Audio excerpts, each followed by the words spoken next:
On a déjà parlé dans Retro & Magic de The Elder Scrolls Arena, épisode fondateur de ce qui est aujourd'hui devenu l'une des séries les plus populaires du RPG occidental. Mais si Arena avait rencontré un succès d'estime, c'est surtout sa suite Daggerfall, sortie il y a 20 ans en 1996, qui allait faire connaître la saga Elder Scrolls. Cet épisode de Retro & Magic reviendra également sur 2 spin-offs se déroulant dans le même univers, Battlespire et Redguard.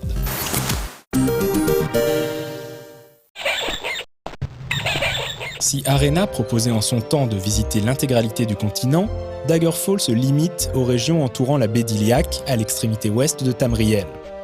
Haute-Roche au nord, qui ressemble à la France médiévale, et l'Enclume au sud, qui rappelle les pays du Maghreb.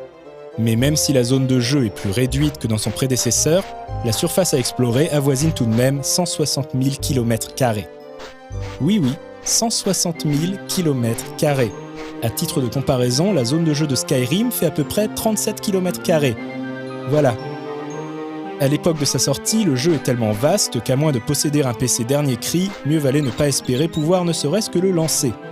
Le jeu compte par ailleurs environ 15 000 villes, villages et donjons à explorer et 750 000 PNJ avec lesquels interagir. Heureusement, le joueur n'est pas obligé de tout faire à pied. Le jeu possède une option de voyage rapide entre les différents points de la carte du monde, et même un moteur de recherche pour retrouver facilement un lieu précis, à condition d'avoir bien pensé à noter l'orthographe exacte quelque part. Au passage, le nom Daggerfall fait référence à la cité du même nom, capitale de la province de Haute-Roche. Évidemment, afin de proposer un monde aussi vaste, les développeurs de Bethesda se sont énormément appuyés sur la génération aléatoire d'environnements, à part pour quelques zones clés et donjons importants pour l'histoire qui restent faits main. L'inconvénient, c'est bien entendu que la génération procédurale a engendré de multiples bugs, comme par exemple des donjons dont la porte de sortie est derrière un mur, ou des objets de quête inaccessibles. Sans compter qu'au bout d'un moment, tout finit un peu par se ressembler. Dans les épisodes qui suivront, les développeurs décideront de privilégier des aires de jeu plus petites mais plus travaillées. Le joueur crée son avatar en choisissant parmi 8 races. 3 races humaines, nordiques, rouge-garde, breton, 3 races elfiques, Altmer, Bosmer et Dunmer, ainsi que Khajiit et Argonien, respectivement hommes félins et hommes lézards. Par rapport à d'autres jeux Elder Scrolls, les orques et impériaux ne sont pas des races jouables. Puis il pourra personnaliser sa classe et ses compétences, soit en répondant à un questionnaire de personnalité à la manière d'Ultima, soit en choisissant dans une liste. Une fois son alter ego créé, l'aventure peut commencer. L'histoire place le joueur dans la peau d'un agent personnel de l'empereur de Tamriel, Uriel Septime VII, 8 ans après les événements racontés dans Arena. Le roi Lyzendus de Haute-Roche, un vassal loyal de l'empereur, est mort. Mais on raconte que son fantôme continue de hanter les rues de Daggerfall à la nuit tombée. L'empereur envoie donc un homme ou femme de confiance sur place pour enquêter et découvrir pourquoi l'âme de son vieil ami ne trouve pas le repos. En chemin, le navire du joueur est attaqué par des pirates, et le joueur se retrouve prisonnier de la forteresse des corsaires, dont il devra s'évader. Comme dans Arena, il est possible et même très probable de mourir à répétition dès ce premier donjon. Une fois échappé de la forteresse des corsaires, le joueur se retrouve en pagne au beau milieu d'un gigantesque territoire à explorer, livré à lui-même. Car avec une telle quantité de choses à voir et d'endroits où aller, inutile de dire que de nombreux joueurs perdront totalement de vue la quête principale et préféreront se raconter leur propre histoire dans le monde de Daggerfall. Les objectifs secondaires ne manquent pas. Grimper les échelons de la guilde des mages ou au contraire massacrer tous ces gros prétentieux, avoir son propre manoir, se promener à cheval ou acquérir un navire afin d'aller explorer la baie d'Iliac. Il est également possible de contracter la lycanthropie et de se transformer en loup-garou à la nuit tombée, de devenir un vampire ou même un sanglier-garou. Si toutefois le joueur choisit de remplir la mission que lui a confiée l'empereur et parvient au bout de l'aventure sans croiser trop de bugs, la quête peut déboucher sur 6 fins différentes selon les choix effectués en cours de route. Daggerfall ne reprend pas le moteur graphique 2D et demi d'Arena, préférant adopter le X-Engine, un des premiers vrais moteurs 3D utilisés notamment dans les jeux Terminator, Future Shock et Skynet. Ce même moteur sera utilisé pour réaliser les spin-offs Battlespire et Redguard. Côté musique, le jeu bénéficie de très belles compositions d'Eric Eberling, qui plongent le joueur dans une atmosphère étrange et mystérieuse. Comme Arena, Daggerfall est désormais proposé en téléchargement gratuit par Bethesda. Si son gameplay n'a pas très bien vieilli et semble aujourd'hui assez brouillon, ce grand RPG n'en reste pas moins une prouesse en termes de contenu proposé et de gigantisme de l'univers.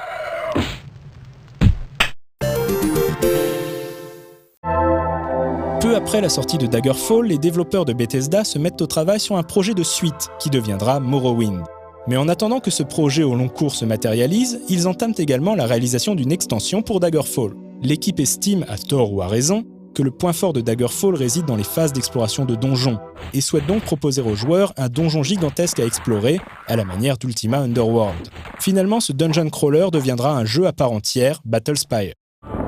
Battlespire se déroule pendant les événements de Arena, lorsque l'empereur Uriel Septime VII avait été fait prisonnier dans la dimension maléfique d'Oblivion par le sorcier félon Jagar Tarn.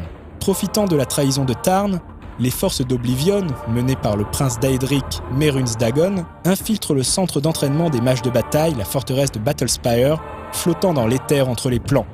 Un jeune apprenti mage se retrouve piégé à l'intérieur et devra se mesurer aux forces de Mehrunes Dagon pour espérer s'échapper. Comme dans Daggerfall, il est possible de personnaliser son avatar, même si seulement 6 races, à savoir les différentes variantes d'humains et d'elfes, sont disponibles.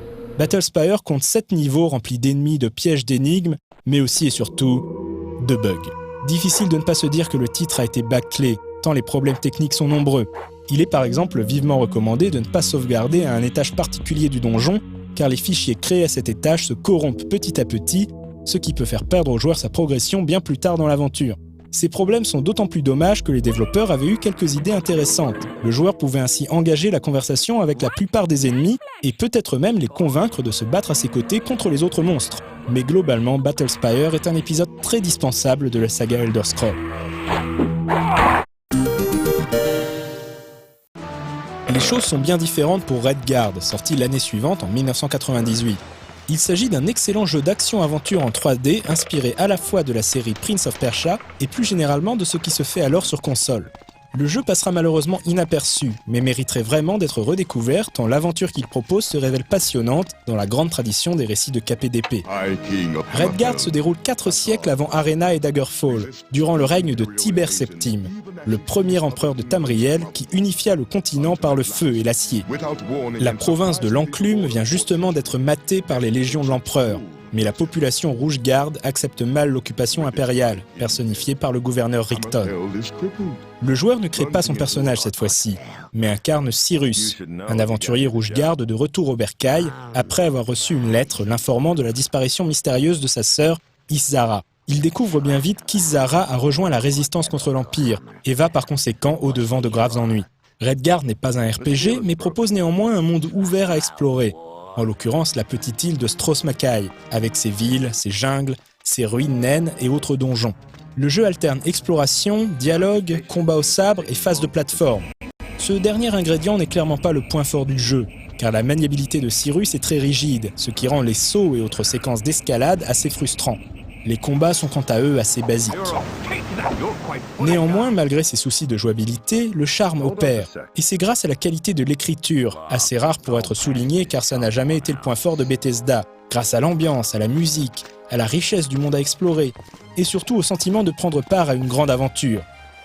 Si le moteur X-Engine était dépassé au moment de sa sortie, et que les personnages et environnements semblaient souvent terriblement cubiques, Redguard parvenait toutefois à proposer des graphismes corrects et même parfois jolis grâce à son exploitation des cartes d'accélération 3DFX. En parallèle à la sortie de Battlespire et Redguard, Bethesda est au travail sur le 3e chapitre de la saga Elder Scrolls, Morrowind, un titre qui ne verra finalement le jour qu'en 2002, après un développement chaotique.